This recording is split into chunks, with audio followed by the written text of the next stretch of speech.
The leading Chinese chipmaker, Semiconductor Manufacturing International Corporation, SMIC, confirmed the rumor on Sunday, October 4, that the U.S. is placing export restrictions on its suppliers and warned of a potential impact on its future operations, adding to a string of bad news for China's fledgling semiconductor industry, Taiwan News reported. The Financial Times reported in late September that a license is now required for American companies to ship controlled items to the Semiconductor Manufacturing International Corporation, SMIC, China's champion in the industry. The Shanghai-based company said in the letter that it will continue to communicate with U.S. authorities but admitted the action would dampen its business outlook.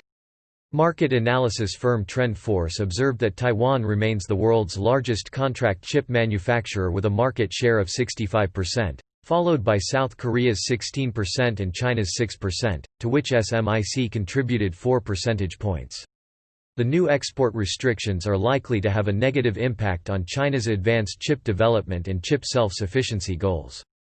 China's chipmaker mania has grown over the past few years against the backdrop of Beijing's goal of technological self-reliance. Data shows that there were approximately 45,300 companies in China dedicated to chip production or design as of July 20, when several high-profile semiconductor projects were either halted or officially terminated. China's chip sector is facing the dual crisis of the new American export restrictions and a capital chain rupture due to insufficient financial assessments and a lack of access to chip talent, among other reasons.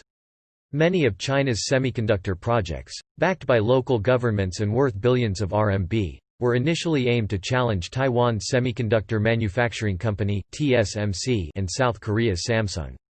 According to the latest issue of business magazine Outlook Weekly, a subsidiary of Chinese state mouthpiece Xinhua, 6 of these projects have been halted or terminated over the past year, including the following: Tacoma Semiconductor Technology Company, Nanjing, started in 2015. The company declared bankruptcy in July 2020. Global Foundries Chengdu Wafer Fab, Chengdu Sichuan, started in 2017. The company filed official a notice of closure in May 2020. Its factory was recently sold to a new company led by former SK Hynix Vice President Choi Jin-seok. Hua Shin Tong Semitech Company Limited. Guizhou. 2016. The company closed in May 2019. Wuhan Hongqin Semiconductor, Wuhan, started in 2017. This is China's most ambitious chip project, which poached a number of TSMC's senior engineers, stands accused of the largest fraud in the industry. The company is said to be on the brink of bankruptcy, with engineers and builders nearing 1 year unpaid. Incaflex Semiconductor Technology Company Limited, Shaanxi, started in 2018. Senior executives departed, leaving employees unpaid. Imaging Device Technologies Corporation, Huai'an Jiangsu, started in 2018. The company suspended operations in late 2019.